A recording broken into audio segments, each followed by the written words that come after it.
The muscle car era was all about power, noise, and speed. But safety? Nowhere on the list. These American beasts were built to dominate the streets with huge V8s, no traction control, and zero fear. They could hit insane speeds, but one wrong move, and you were history.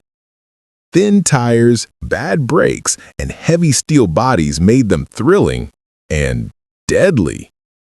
Here are 10 American muscle cars that didn't just rule the roads, they sometimes ended lives doing it. The 1970 Plymouth Hemi Cuda was not just a car. It was an untamed force of nature, a mechanical beast born in an era when Detroit engineers built monsters with no concern for restraint. To this day, it remains one of the most fearsome muscle cars ever produced, its name whispered with both reverence and respect among collectors, racers, and survivors of the muscle age. Everything about it, the look, the sound, the feel, was intimidating. Even at idle, the Hemi Cuda rumbled like a caged animal waiting to explode. It wasn't built for comfort or civility.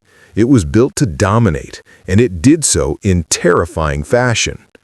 At the heart of the Hemi Cuda was Chrysler's legendary 426 cubic inch Hemi V8, a power plant that had already conquered NASCAR and drag strips long before finding its way into this sleek, compact pony car.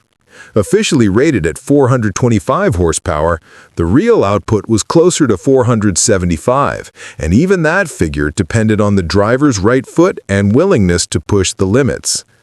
This was an engine so aggressive that it idled unevenly, shuddering the entire car as if trying to rip itself free. The dual Carter 4-barrel carburetors, the high compression ratio, and the massive breathing capacity made the Hemi as ferocious as any street engine of its time. When the driver floored the accelerator, the rear tires would light up instantly, spinning in a haze of smoke and fury. But therein lie the danger. The 1970 Cuda, though stunning in design and blessed with immense power, was a perilously unbalanced machine. It was built on the E-body platform, short, wide, and powerful, but never truly engineered for the violence that the Hemi could unleash. The rear suspension, borrowed from lesser models, wasn't prepared for the torque it had to manage. The car's weight distribution was poor, with most of its mass concentrated up front, and the factory bias-ply tires offered laughably little grip. It was common for an enthusiastic driver to launch hard at a stoplight only to find the rear end stepping out instantly, the tires shrieking, the car fishtailing wildly. At that point, only luck or immense skill could keep the Hemi Cuda from spinning into a curb, a pole, or worse. Even professional racers described it as unpredictable. The throttle response was brutally immediate. A half-inch too much pressure and you could lose control. There was no traction control, no anti-lock brakes, no modern safety net, just raw physics and a pair of trembling hands gripping the steering wheel. The power steering was heavy and slow, the brakes were often overmatched, and at high speeds, the car's nose lifted, lightening the steering just when precision mattered most. More than a few young drivers found themselves in trouble before they even realized what had happened.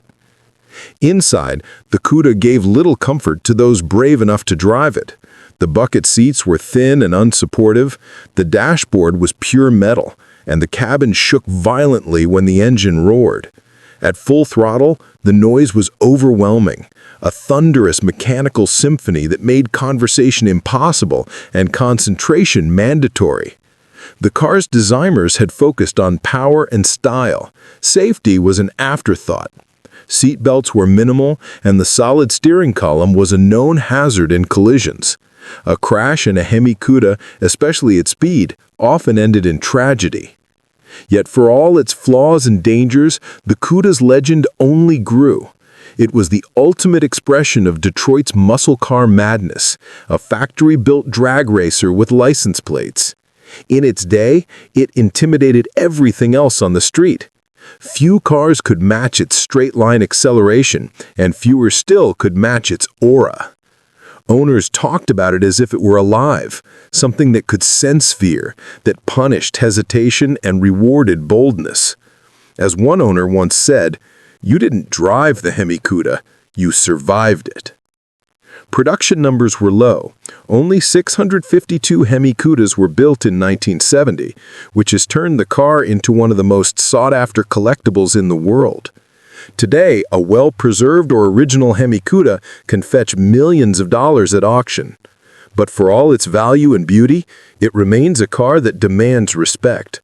The same unbridled power that made it a legend also made it lethal. It represents the wildest, most reckless period in American automotive history, when performance meant everything and safety meant nothing. The 1970 Plymouth Hemi Cuda wasn't just fast, it was violent, unpredictable, and unforgiving.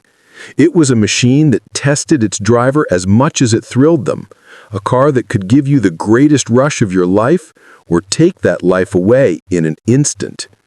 To drive a Hemi Cuda was to walk the razor's edge between ecstasy and disaster. And that is why it remains one of the most feared and admired muscle cars ever built. The 1969 Chevrolet Camaro ZL1 was one of those rare cars that blurred the line between sanity and obsession. A vehicle born not from market demand, but from a mad vision of raw speed. It was the creation of drag racers and engineers who wanted to test how far Chevrolet could go when all limits were removed. What emerged was less a car and more a weapon, a machine so extreme, so unpredictable that even veteran drivers approached it with trembling respect. The ZL1 was conceived in secret under Chevrolet's Central Office Production Order (CPO) program, a loophole that allowed dealers and racers to order cars with special configurations not listed in the catalog. Fred Gibb, a small-town Chevy dealer and drag racer from Illinois, was the man behind the madness. He wanted to dominate NHRA's Superstock class, and to do that, he convinced Chevrolet to stuff an all-aluminum 427 cubic inch big block racing engine, the ZL1, into the compact, lightweight body of the Camaro. It was an audacious idea, one that defied both logic and safety. The ZL1 engine itself was a monster. Based on the L88 Corvette motor, but built entirely out of aluminum, it shaved almost 100 pounds off the front end while producing an astonishing 430 horsepower, at least officially. In reality, output was closer to 550 or even 600 horsepower once the restrictive exhaust was replaced. This was a pure racing engine, hand-assembled, designed for the track, not the street. It idled roughly, roared violently, and made heat like a furnace. It demanded race fuel, precision tuning, and constant maintenance. Most drivers who managed to buy one quickly learned it wasn't built for weekend cruising. It was built for chaos. The power delivery was ferocious. Step on the throttle and the nose of the car lifted as if trying to tear itself from the earth. The rear tires screamed, the steering went light, and traction disappeared in a haze of smoke. The ZL1 wasn't just fast, it was savage. A careless driver could lose control in seconds. The lightweight aluminum block made the front end twitchy, and the bias ply tires of the day offered almost no grip under full throttle. Even seasoned racers described the car as terrifying to launch, with the front wheels often leaving the ground during hard acceleration. On public roads, that combination of brute force and poor control was a recipe for disaster. Stopping the ZL1 was another matter entirely. The brakes were the same as those on ordinary Camaros, totally inadequate for a car with this much muscle. After a few high-speed runs, they would fade dangerously, leaving the driver praying for distance. The steering, too, felt vague at speed, and the suspension, designed for drag racing, was never meant to corner. This was a car that could cover a quarter mile in the 11-second range if the driver survived long enough to keep it straight. The experience behind the wheel was unlike anything else. The cockpit shook violently at idle, the exhaust thundered through the floorboards, and the smell of raw fuel filled the air. Drivers who tried to treat it like a normal Camaro were quickly humbled. It was temperamental, hot, and brutally mechanical. And if it caught you off guard, it punished you instantly. There were stories of new owners crashing their ZL1s within weeks of delivery, their dream cars reduced to twisted aluminum and burnt rubber. The ZL1 also cost a fortune. In 1969, it sold for nearly twice the price of a base Camaro, around $7,200, an outrageous sum at the time. That price ensured its rarity. Chevrolet built only 69 of them before quietly shutting down production. Most sat on dealer lots for months unsold, as customers realized this wasn't a car for normal driving. It was a drag strip monster, born to race and too wild to tame. Yet today, the ZL1 stands as one of the greatest legends in American automotive history, a symbol of the unhinged ambition of the late 1960s muscle car era. Collectors revere it not just for its rarity, but for what it represented. The last time Detroit built something so extreme that even the factory seemed afraid of it. Driving a 1969 Camaro ZL1 was like holding onto a live grenade, exhilarating, deafening, and deadly if you lost focus. It wasn't meant for the faint of heart. It demanded total respect, constant attention, and a willingness to flirt with danger. As one surviving owner once put it, you didn't drive the ZL1, you fought it, and if you won, it felt like conquering a hurricane. It was one of the rawest, most dangerous machines ever sold to the public, a car so powerful it practically tried to escape its own body. The 1969 Camaro ZL1 remains a brutal, beautiful reminder of an era when safety didn't matter. Power was everything, and only the brave, or the reckless, dared to unleash it. The 1970 Dodge Challenger RT 440 pack was one of those cars that defined the peak and the peril of the American muscle car era. It was big, bold, and brutally fast, the kind of machine that didn't just roar down the street, it dominated it. Under its long hood sat Chrysler's legendary 440 cubic inch 6-pack V8, named for its trio of two-barrel Holley carburetors that gulped fuel and air like a mechanical dragon. On paper, it was rated at 390 horsepower, but in reality, the numbers were far higher. This was an engine that turned mere mortals into adrenaline junkies, and sometimes into statistics. The Challenger was Dodge's direct answer to the Mustang and Camaro wars, a muscle car built not for restraint, but for attitude. It was wider and heavier than its rivals, giving it a commanding stance and a sense of unstoppable power. But that same weight, over 3,800 pounds, became a liability when things went wrong. The big block 440 delivered enormous torque, over 490 pound-feet, and when those triple carburetors opened, the surge was instant and violent. Drivers described it as a kick in the spine that came without warning, and even seasoned racers admitted that keeping the rear tires hooked up on full throttle was nearly impossible. The 446 pack didn't ease into power, it attacked. At half throttle, it was manageable, even smooth, but once the outboard carburetors opened, it lunged forward like a wild animal breaking free. On dry pavement, it could lay down perfect black stripes for a quarter of a block. On wet pavement, it turned into a death trap. A sudden burst of torque would snap the car sideways, sending the tail into an uncontrollable slide. The steering, slow and heavy at low speeds, couldn't react quickly enough to catch it. More than one owner ended up wrapped around a telephone pole after a simple throttle mistake. Braking didn't inspire confidence either. The Challenger's heavy frame and drum brakes in the rear meant fade was almost guaranteed after a few hard stops.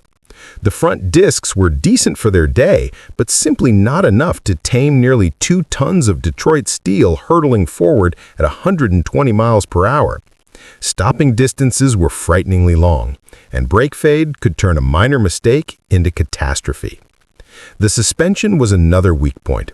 Soft springs, wide body roll, and minimal grip made cornering an adventure best avoided. It was built for drag strips and straight highways, not for the twisty roads that modern sports cars thrive on. Inside, the Challenger felt like a weapon disguised as a cruiser. The dashboard was made of metal, the steering wheel a thin rim connected to a steel shaft pointing directly at the driver's chest, a dangerous relic of pre-safety design. Seatbelts were basic, and the structure offered no real protection in a crash. The car's long hood and short rear deck looked gorgeous, but created blind spots big enough to hide another vehicle entirely.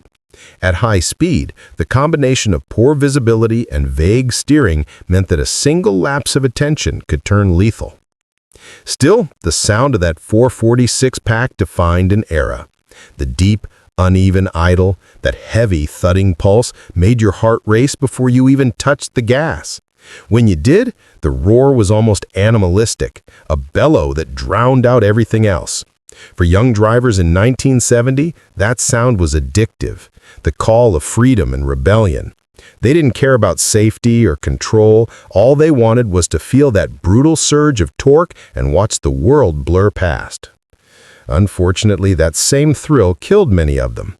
Insurance companies soon took notice, and so did lawmakers, as accident rates among high-powered muscle cars climbed. The Challenger RT 440 six-pack became a symbol of excess, a machine so powerful it outpaced its own engineering. It was meant to compete with the Boss 429 Mustang and the LS6 Chevelle, but unlike those cars, the Challenger's sheer size and weight made it less predictable, more violent in its reactions.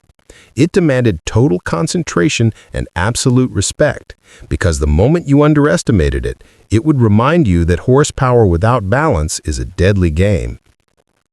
Yet today, that danger is part of its legend. The 1970 Dodge Challenger RT 440 six-pack remains one of the most celebrated muscle cars ever built, a towering icon of unrestrained American power. Its flaws, its violence, its unpredictability, all of it makes it unforgettable.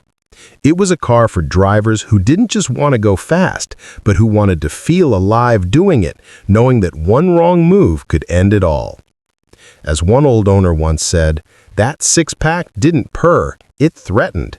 You didn't drive it through a storm, you were the storm." And in that sense, the Challenger was exactly what it was meant to be. Raw, beautiful, and terrifyingly alive. The 1967 Shelby GT500 was the moment when Carroll Shelby decided to stop playing nice. Up to that point, the GT350 had been a precise, ferocious, but somewhat manageable performance Mustang, a car that balanced speed with control. But the GT500, that was Shelby Unchained, an unapologetic monster built to dominate highways, racetracks, and anyone foolish enough to challenge it. It was, in every sense, an American brute, fast, beautiful, and completely unforgiving. At the heart of the GT500 was a 428 cubic inch Police Interceptor V8, a beast originally designed for pursuit cars and highway patrol cruisers. Shelby stuffed it under the Mustang's long hood, tuned it to around 355 horsepower officially, though in reality it made well over 400, and paired it with massive torque that could twist the rear tires into smoke at will. This engine was brutally powerful but heavy, and that weight transformed the Mustang's character. The GT500 went from nimble sports coupe to front-heavy missile. You could feel every bit of that big block sitting over the front axle. When you turned the wheel, it hesitated for a fraction of a second, then lunged, dragging the nose wide through the corner like an angry bull. On straight roads, though, the GT500 was untouchable. It could hit 60 miles per hour in just over 6 seconds, thunder down the quarter mile in the low 14s, and keep pulling all the way past 130 miles an hour. The sound of that 428 was pure intimidation, a deep, chest-rattling roar that turned heads before the car even came into view. But that same raw power made it a death trap for anyone who underestimated it. The steering was vague at high speed, the suspension was crude by modern standards, and the brakes, simple front discs and rear drums, faded almost immediately under hard use. Shelby had booked a car that could sprint like a racehorse but stop like a freight train. Owners in the late 60s loved the GT500 for its aggression, but they quickly learned that it demanded both strength and finesse.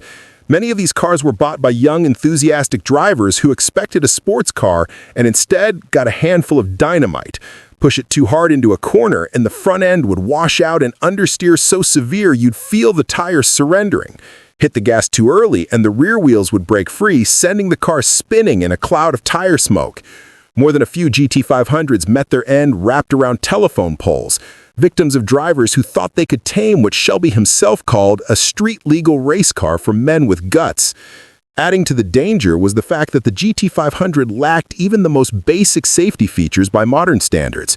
No crumple zones, no airbags, and a solid steering column that could spear the driver in a crash. The all-metal dashboard and thin seats offered little protection, and the car's raw torque often overwhelmed the skinny bias-ply tires. On wet pavement, it was almost undrivable. One owner in 1968 recalled, "If you hit the gas too quick, it would swap ends before you could say Shelby. It was fast, sure, but it scared the hell out of you." Yet despite its flaws, or maybe because of them, the GT500 became a legend. It wasn't perfect, but it was pure. It was the kind of machine that separated the drivers from the dreamers. It didn't pamper, it punished. It didn't forgive mistakes, it magnified them. Every time you turned the key, you were reminded that you were about to control something that could destroy you just as easily as it could thrill you. That was part of the appeal, and still is today. The GT500's body matched its menace. Twin racing stripes, scoops, vents, and a long sculpted fastback that looked like it was moving even when parked. It was muscular without being gaudy, a perfect visual reflection of its personality, aggressive, powerful, and a little dangerous. Carroll Shelby had built cars for racers, and this one was no exception. It looked like a movie star but behaved like a brawler, and that duality made it irresistible. Even decades later, people still call the 1967 GT500 one of the most thrilling cars ever made, not because it was safe or refined or balanced, but because it was brutally alive. It was raw horsepower with a badge, a car that dared you to master it. Those who could loved it. Those who couldn't feared it. And somewhere in that balance of power and peril, the GT500 cemented its legacy as one of the most iconic and most dangerous muscle cars in American history. As one old Shelby mechanic once said, you didn't just drive a 67 GT500, you made a deal with it. You promised to respect it and prayed it respected you back. The 1971 Ford Torino Cobra was the kind of car that made you believe in brute force. It was low, long, and lean, a street fighter in a tailored suit. To look at one sitting in the driveway was to see power personified. The sculpted fastback roofline, the wide stance, the forward-leaning nose that looked like it was slicing through the air even when still. But once you got behind the wheel, the beauty faded into something far more sinister.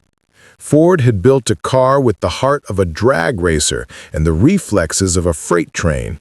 It was fast, frighteningly fast, but it never quite knew where it was going. Under the hood lay the 429 Cobra jet, one of the most ferocious engines Ford ever unleashed on the public. It was a monster of displacement and attitude, 7.0 liters of American fury.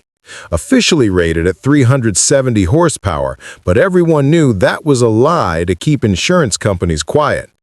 The real number was closer to 410, and the torque was enough to twist the drive shaft if you weren't careful. Slam the accelerator, and the rear tires would vaporize into smoke. The sound was pure violence, a deep mechanical growl that made the ground tremble and the driver's pulse race. It wasn't just a car, it was an experience that announced itself to the world like thunder rolling down Main Street. But here's where the story takes a darker turn. That engine was a masterpiece, yet it was bolted into a chassis that was never ready for it. The 1971 Torino was a heavy car, over 4,000 pounds of steel and glass, and while Ford engineers gave it plenty of power, they didn't give it the finesse to handle it. The suspension was soft and vague, designed more for straight-line comfort than control. The rear leaf springs flexed under torque, sending the back end squirming whenever you punched the throttle. On winding roads, it felt like wrestling a wild animal that didn't want to go where you told it. The steering was no better. The power assist made it feather light at low speeds, but numb and unpredictable once the speedometer climbed. Drivers often describe the sensation as piloting a missile with a loose rudder. At 100 miles an hour, a speed the Torino Cobra reached effortlessly, even the slightest correction could send it darting across the lane. And when things went wrong, the brakes were utterly overwhelmed. Ford's front disc and rear drum setup was barely adequate for a car half its weight, and fade came quickly under repeated use. You could hear the rotors groan and feel the pedals sink, leaving you with nothing but prayers and momentum. For all its muscle, the Torino Cobra was dangerously deceptive. It looked like a performance car, but it behaved like a brawler on roller skates. One owner from the early 1970s remembered you'd take a curve and feel like the car was 2 seconds behind you. The front would plow, the rear would swing, and you'd just hold on and hope the road stayed straight. Others told stories of street races ending with the Cobra sideways, spinning into ditches or telephone poles. Its raw power made it intoxicating, right up until you realized it was also suicidal. The combination of size, weight, and power made the 1971 Torino Cobra one of the last truly dangerous muscle cars before the oil crisis and safety regulations began taming Detroit's beasts. It was the end of an era, the final, unrestrained gasp of Ford's horsepower madness. The car's sheer velocity was unmatched, but its lack of sophistication was equally legendary. There was no traction control, no anti-lock braking, no stability systems, just raw power filtered through the twitchy hands of whoever dared to command it. But in spite of its flaws, there's something undeniably magnetic about the Torino Cobra. It embodied the fearless excess of its time, the moment when Detroit still believed that bigger, louder, and faster meant better. Its long hood and aggressive grille carried an air of menace, while the hood scoop, racing stripes, and Cobra badges promised performance you could feel in your bones. The sound of that 429 at full throttle was something that burned itself into memory, a mechanical symphony of pistons, fire, and defiance. Today, those who drive surviving examples describe them as both thrilling and terrifying. One owner said, "You don't drive it, you survive it. You point it where you want to go, hang on tight, and hope the road stays straight." The 1971 Torino Cobra was not a car for the faint of heart or the inexperienced. It demanded respect and punished arrogance.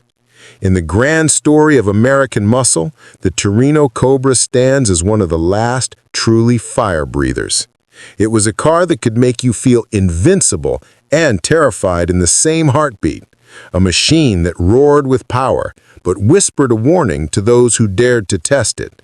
Because once the road curved, or the brakes faded, or the tires broke loose, that sleek predator became something else entirely. A 4,000-pound missile with no mercy for the man behind the wheel. The 1969 Dodge Charger RT440 Magnum was the kind of car that didn't just turn heads, it stopped traffic. With its long, muscular body, hidden headlights, and Coke bottle curves, it was the epitome of American power and swagger. When it rolled up to a stoplight, it didn't need to rev its engine to announce its presence. You could feel its dominance just by looking at it. Yet beneath all that beauty lay a kind of menace that made it as feared as it was adored. The Charger wasn't just a car. It was a force of nature, one that could thrill or destroy depending on how brave or foolish you were behind the wheel. Under the hood, the RT's 440 Magnum engine was pure intimidation. It displaced 7.2 liters and produced 375 horsepower, but that number hardly told the story. The torque was the real weapon.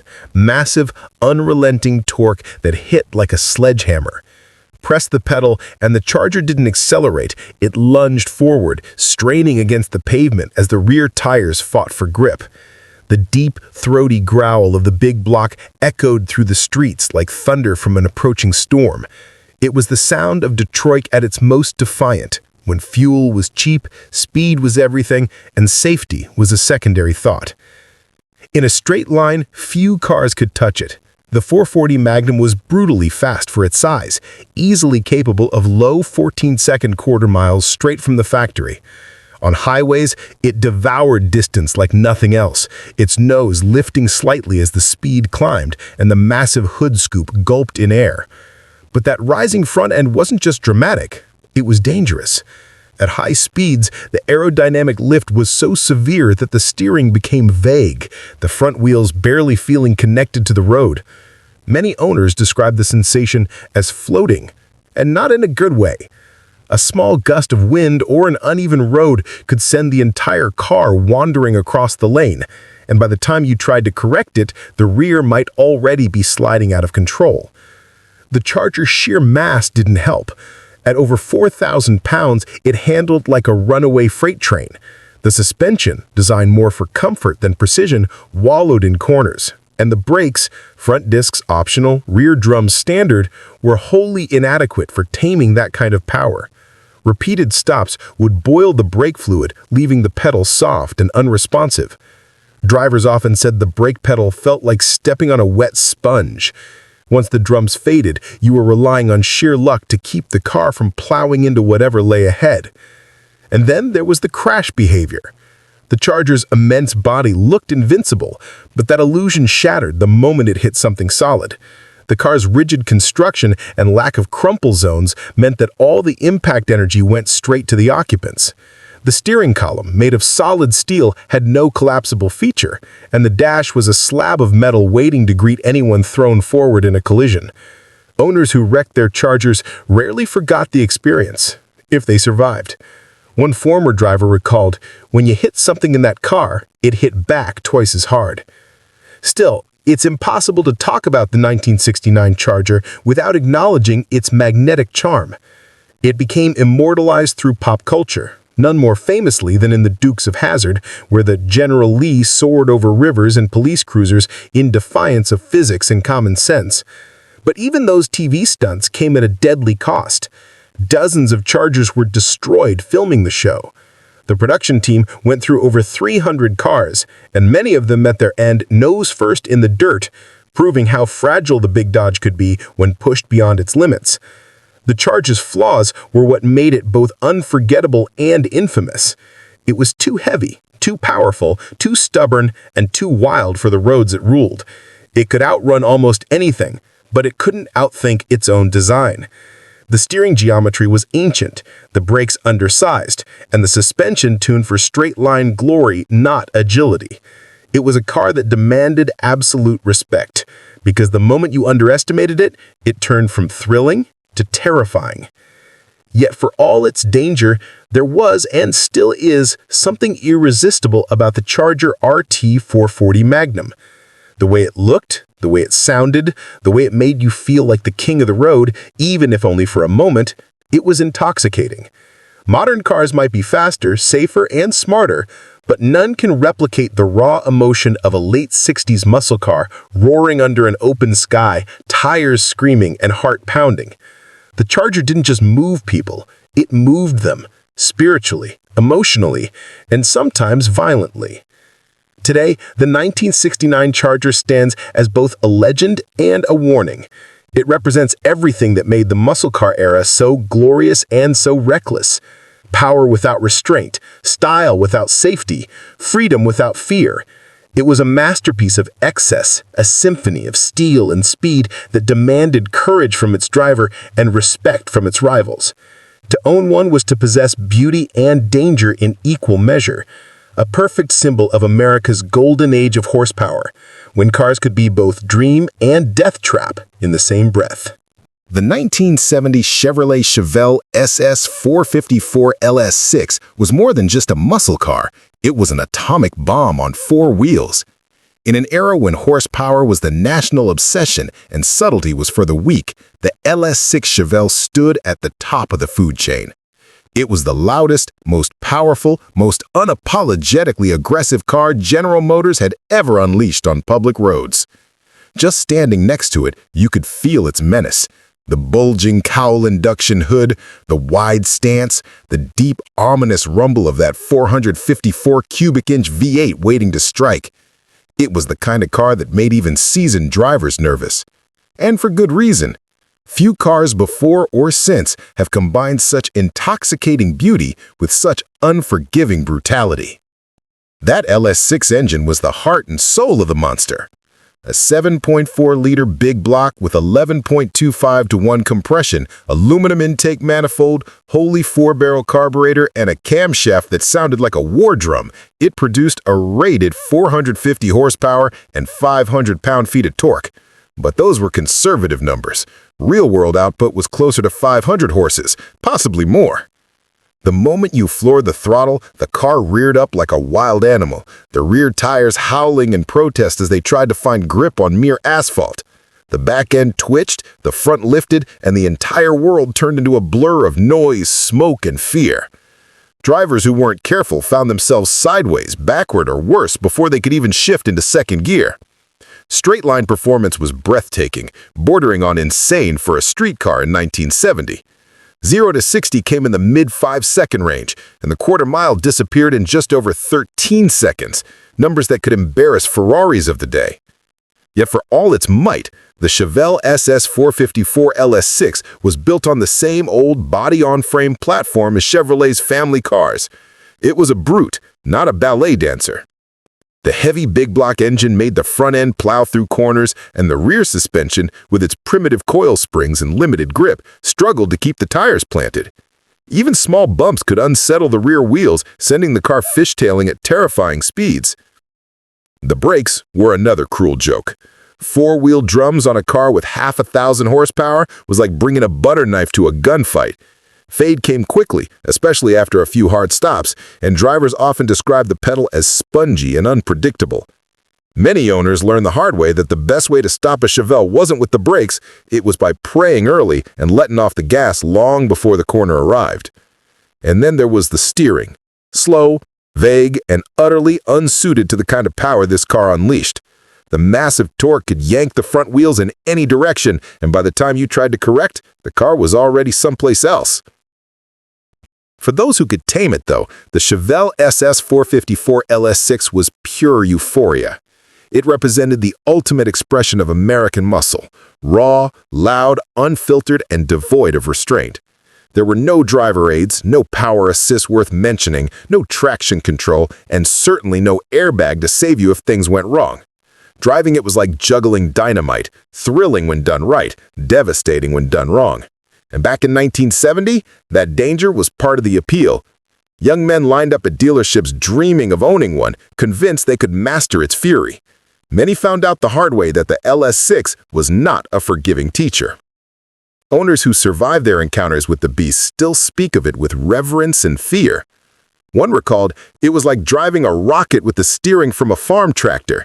You didn't control it, you just suggested what you wanted and hoped it agreed. Another remembered how the car would spin its rear tires even at highway speeds if you punched the throttle. It wasn't just fast, it was violent. On open highways, the Chevelle felt both invincible and vulnerable.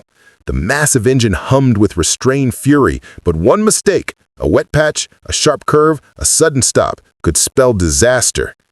Countless LS6s met their end in ditches, guardrails, and telephone poles, their power too great for the primitive chassis that carried it. It was, in a sense, the last great moment of unregulated excess, built right before emissions laws, safety regulations, and the oil crisis came to neuter Detroit's wildest dreams. Today, the 1970 Chevelle SS454 LS6 is remembered as both hero and villain, a masterpiece of muscle car engineering and a cautionary tale of raw power without restraint. Collectors worship it, drag racers still whisper its name with awe, and historians see it as the peak of an era that burned bright and fast before it all came crashing down. It was a car that didn't just define the muscle car age, it ended it in a blaze of tire smoke and adrenaline. To drive one today is to step back into a time when cars didn't care about safety, fuel economy, or common sense. It's to feel that unfiltered, dangerous thrill that only 1970 could have produced, when power ruled, fear was optional, and the road belonged to those brave or foolish enough to hold onto the wheel. The 1970 Chevrolet Chevelle SS454 LS6 wasn't just a car. It was Detroit's last glorious scream before the silence of reason. The 1968 Pontiac GTO was the rebirth of a legend. The car that had lit the fuse of the muscle car revolution just a few years earlier returned, meaner, sleeker, and faster than ever. It was a car that embodied raw American power at its absolute zenith, a time when safety, fuel economy, and restraint were nothing but afterthoughts.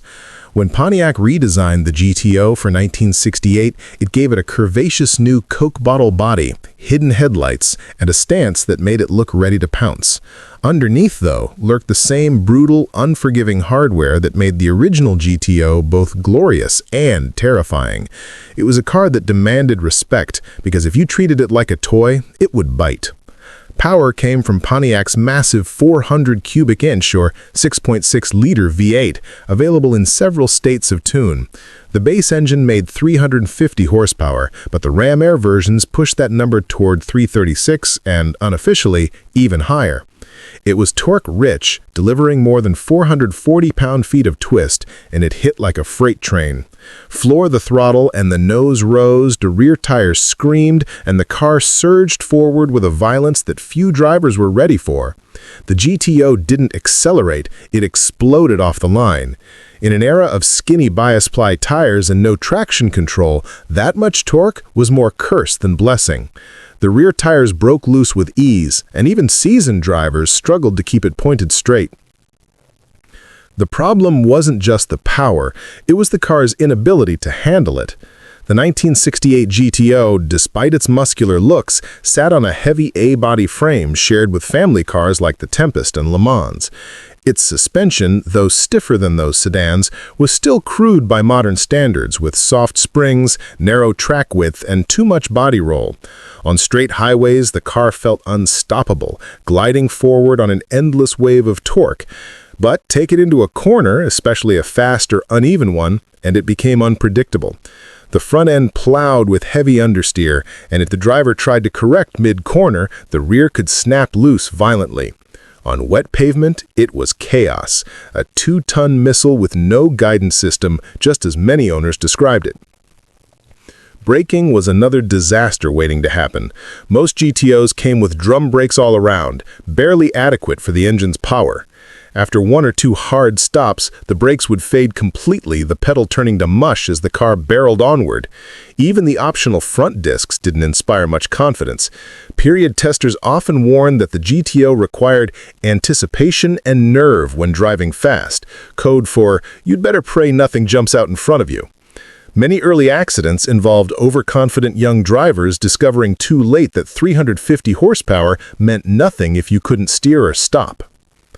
Owners from the period still talk about the GTO with a mix of pride and awe, as though they'd tamed a wild animal. One driver recalled, "It wasn't a car you drove, it was a car you survived." Another remembered how easy it was to lose control.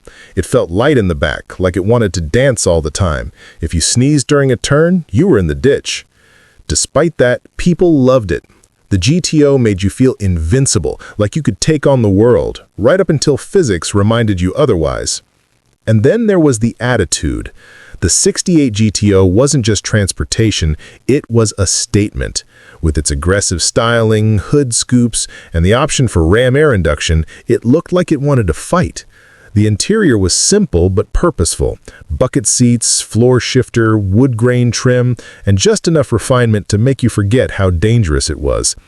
The rumble of that big V8 was addictive. Every stoplight was a challenge, every highway an invitation. It was the quintessential muscle car experience, equal parts thrill and terror. Yet the very qualities that made it exciting also made it deadly. The GTO's combination of immense torque, poor handling, and weak brakes made it one of the least forgiving performance cars of its time. On narrow country roads or rain-slicked city streets, a single mistake could end in disaster. Insurance companies quickly took notice, raising premiums for GTO owners to punishing levels. By 1970, many young drivers couldn't even afford to insure one, a grim testament to its reputation. Still, there's no denying what the 1968 GTO represented. It was America at its most defiant, a car that laughed in the face of caution, built to thrill rather than protect. It captured a moment when the open road was still a wild frontier, and danger was part of the fun. Today, collectors treat it as sacred, but back in the day, it was a beast that claimed as many victims as victories. The 1968 Pontiac GTO wasn't perfect. In fact, it was reckless, crude, and frighteningly unstable at the limit. But that's exactly why it became legendary. It was a machine that demanded courage, skill, and just a little bit of madness. The GTO didn't just start the muscle car era, it defined its spirit. Pure power, zero restraint, and no apologies. To drive one was to dance with danger, and for many, that was the whole point.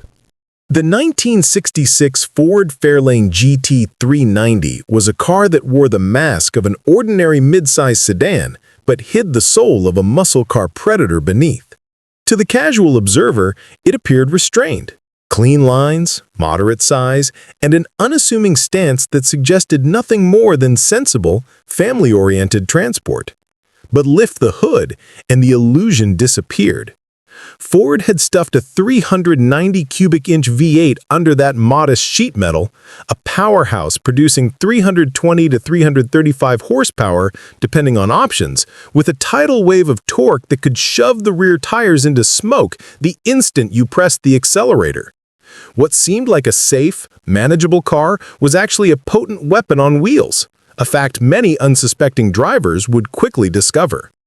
The 390 V8 gave the Fairlane GT a punch well beyond its size. It wasn't just fast in a straight line, it was brutally forceful from idle to redline.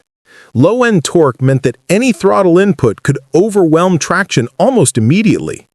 On street tires of the era, bias ply and narrow, the back end would hop, chatter, or outright break loose with startling ease.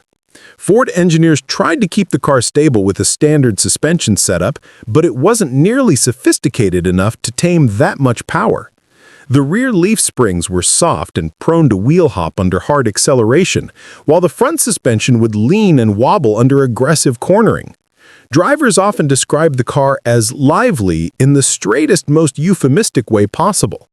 In reality, it could be downright vicious. Steering and handling only added to the danger. The Fairlane GT's steering ratio was vague and slow, meaning emergency maneuvers often came too late to matter. At speed, the front end felt disconnected, almost floaty, and corrections required more force and precision than many drivers expected. Hit a tight curve at highway velocity, and the body roll was alarming. The car leaned, pitched, and threatened to overwhelm the tire's already limited grip. It was a car built for speed and torque, but without the chassis, brakes, or suspension to safely translate that energy into controlled movement. The brakes themselves were another Achilles heel. Standard drum brakes, even when upgraded, were woefully inadequate for a car capable of 0 to 60 in just over 6 seconds and quarter-mile runs in the low 14s. A hard stop from highway speed was an exercise in faith. The pedal would sink, the fade would begin, and the car would continue its forward momentum with little response. Many drivers had to plan their braking zones far ahead of time, because the Fairlane GT390 wasn't the kind of car that could be easily stopped in a hurry. Despite all this, the Fairlane GT390 held a strange allure. It wasn't flashy like a Mustang or a Camaro, but it had a quiet menace that appealed to those who wanted raw power without attracting too much attention. On the street, it was fast enough to make other drivers nervous, yet subtle enough that it could still slip under the radar. The rumble of the 390 engine, the sharp exhaust note, and the car's willingness to perform with minimal provocation gave it a personality all its own, a personality that demanded respect. Owners often recount experiences that were equal parts thrill and terror. One remembered, "It looked like a family car. But the instant you hit the gas, it was like wrestling a bull. The back end would chatter, the front end floated, and you had to hold on tight. Another reflected on its braking. You learned real quick that stopping wasn't guaranteed. You had to anticipate, plan, and hope the drums held. These stories underscore a simple truth. The Fairlane GT390 was deceptively dangerous. It wasn't a car for the faint-hearted or inexperienced. It was muscle disguised as moderation, a weapon for dads, and a potential hazard for anyone else who underestimated it. The 1966 Ford Fairlane GT390 occupies a unique place in muscle car history. It was part of the wave of mid-size muscle cars that bridged the gap between economy sedans and full-blown pony cars, giving drivers an intoxicating taste of power without the obvious visual cues. That varied disguise made it even more dangerous. Unsuspecting drivers would think it was just another Fairlane, only to discover that beneath its restrained styling lay a roaring V8 and the chaos that came with it. Today, surviving Fairlane GT390s are treasured for their understated menace.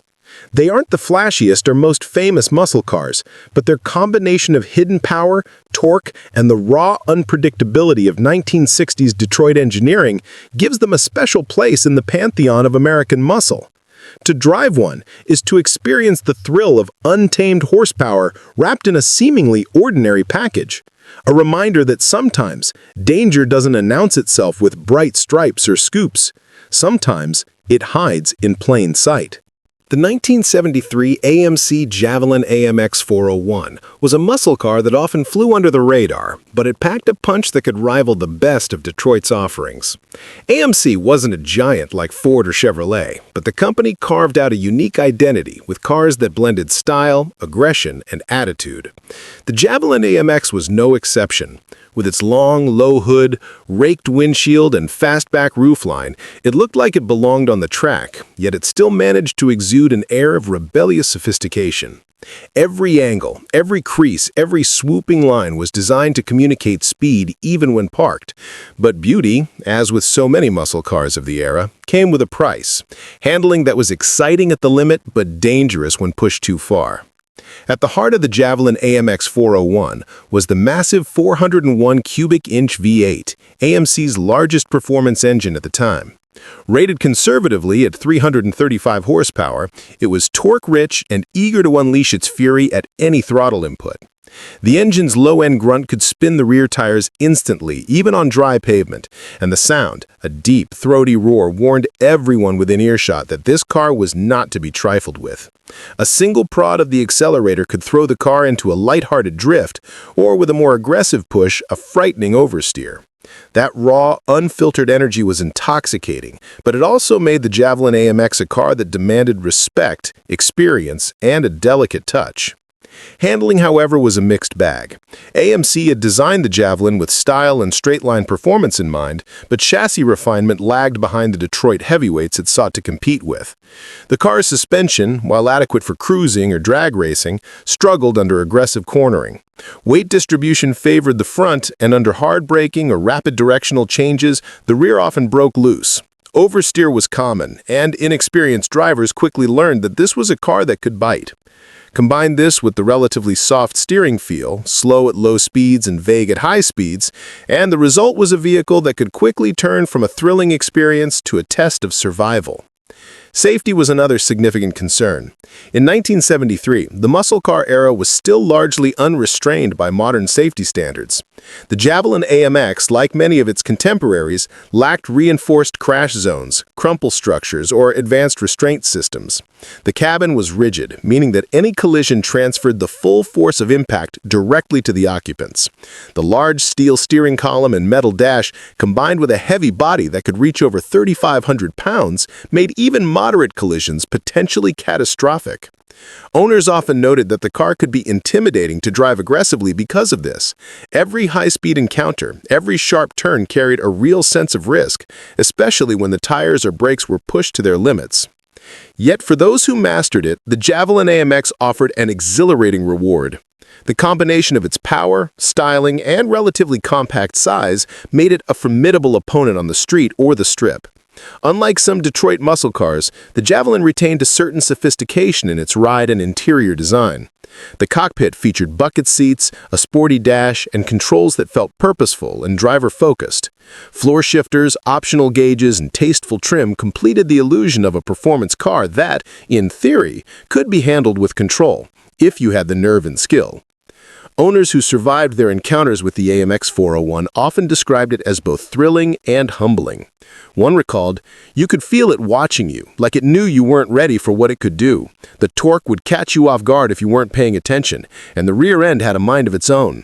Another added, "It was fast, it was gorgeous, but it kept you honest.